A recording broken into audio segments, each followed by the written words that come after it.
Oi pessoal, bem-vindos de volta à minha Ágora. Aqui é o Thiago do T de Tudo. A gente vai começar hoje a parte 2 do iceberg de mitologia grega. Queria começar antes de mais nada explicando uma coisa que eu não falei no último vídeo, que é que cada tier desse iceberg, ou seja, cada trecho com informações, é baseado numa figura primeiramente da sociedade grega e depois numa figura mitológica, nos deuses. Então a gente começa com, semana passada, os Hilotas, que basicamente eram os escravos na época da mitologia, mas efetivamente na sociedade grega. Os Hilotas, na verdade, não eram muito parecidos com o que a gente tem hoje de critério de escravo.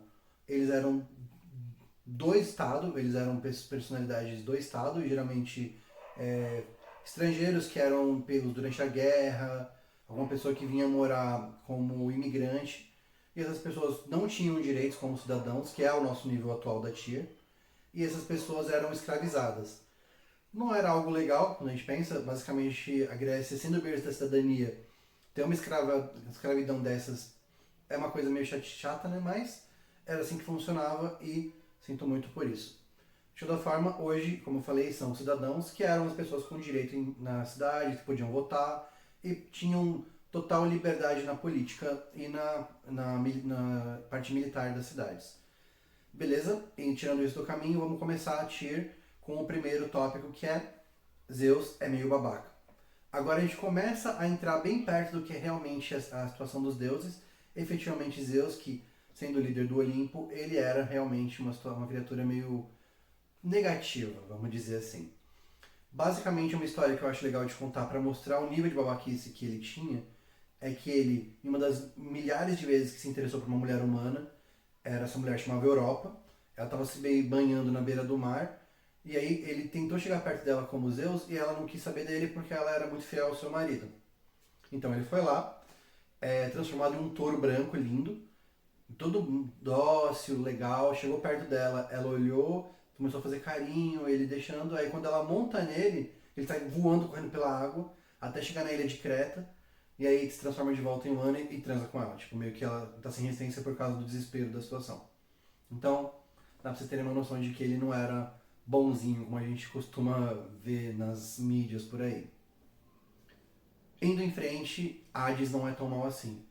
Bom, gente, Hades não ser tão mal assim é algo que eu vou falar mais pra frente aqui, mas com certeza entre os deuses do Olimpo, ele era o menos pior.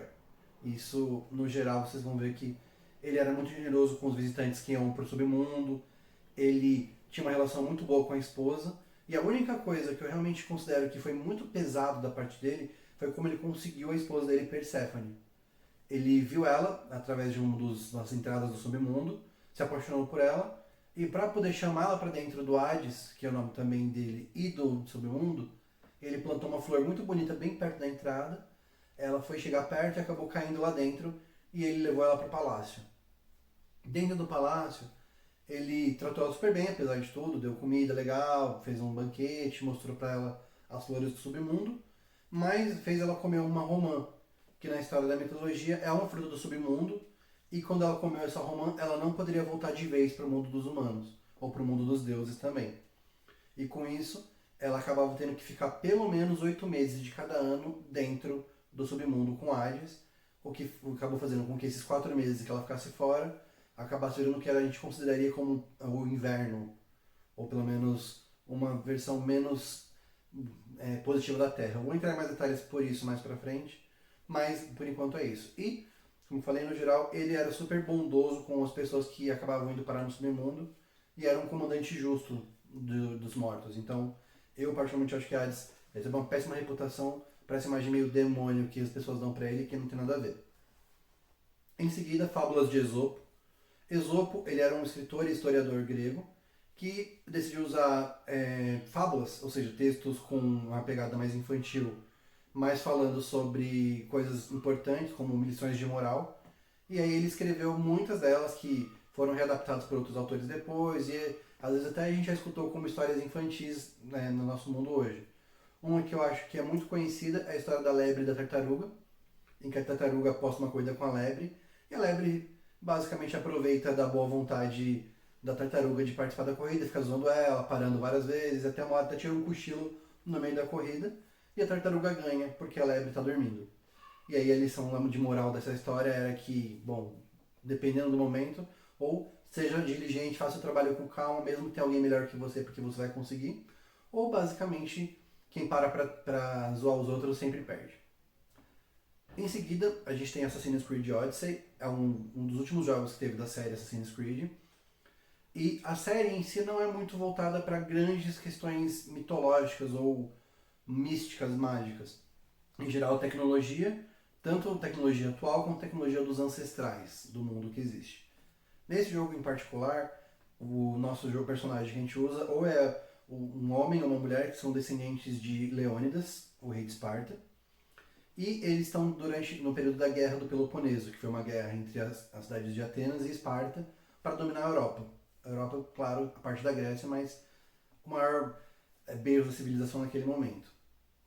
Por conta disso, o personagem que a gente está controlando, ele é chamado de Portador da Águia, e ele é o que a gente hoje considera assassino, mas basicamente eles eram mercenários que lutavam entre os dois lados. Então, durante o jogo você pode escolher ser mais voltado para a parte de Atenas ou da parte de Esparta. Então, é um jogo que é muito mais parecido com 300 no sentido de não ser tão mitológico no começo.